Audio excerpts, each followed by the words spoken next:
Hi everybody, welcome to the weekend edition of E-Prime. I am Daedran. Soca artists are flooding the island for carnival season with the likes of Kez the Band, Young Brother Lyrical, GBM Neutron, Skinny Fabulous and many others. Last night, Carnival Thursday premiere event, Ritz, saw Soca giant Bunji Garlin as its headliner. Bunji, no stranger to the island, reminisced about being booed back in the early days and the growth of carnival in Jamaica. He shared his sentiments with E-Prime. Every place on earth is unique in what they do.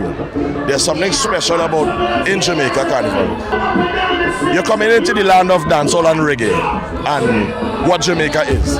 And yet still, they find a space to accommodate and make Carnival part of. That alone is a blessing, that's a vibes. That tells its own story and you cannot take away anything from that. Soca female star Fayon Lyons, also here, gave us some tips for expanding Jamaica's carnival. Because on some aspects, y'all are nailing it, y'all are killing it. And then on other aspects, we would like to see, some big band shows with multiple bands and see more artists from the other different Caribbean countries. Not just the Trinis, the Antiguans and Barbadians and the Lucians and stuff like that. But we know it's a work in progress and we appreciate that y'all are still keeping the carnival and the energy and the authenticity of it alive. Trinidad's cultural award-winning recording artist Mikal spoke to his second time performing in Jamaica. To be in Jamaica doing soca and seeing people interacting with it is a blessing, you know what I mean? Because growing up, I always thought that Jamaica was just dancehall and reggae, but to see them singing along to soca, Hold on. The DJs who are a big part of the experience weighed in on Jamaica Carnival. What I like about Jamaica Carnival, they play everything.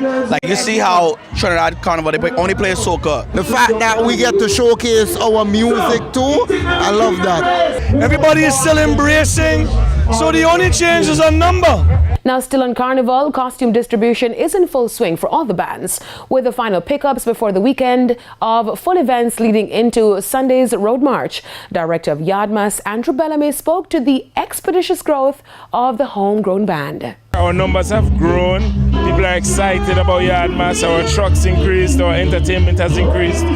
We have actually improved on what we did last year.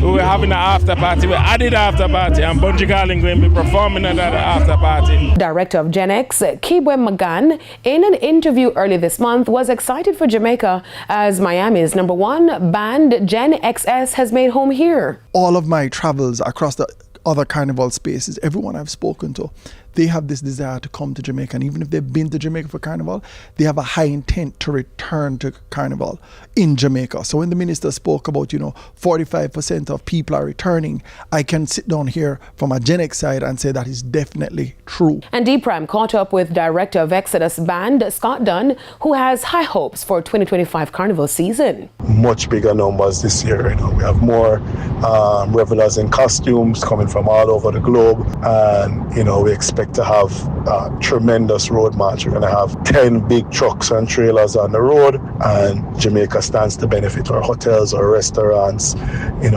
all industries that feed into carnival. And with a change this year, onlookers can also expect a VIP experience at Campari Boulevard. Now that's it for your weekend edition of E-Prime. Do enjoy carnival this weekend. See you on the road Sunday. Remember, never drink and drive. Always be responsible.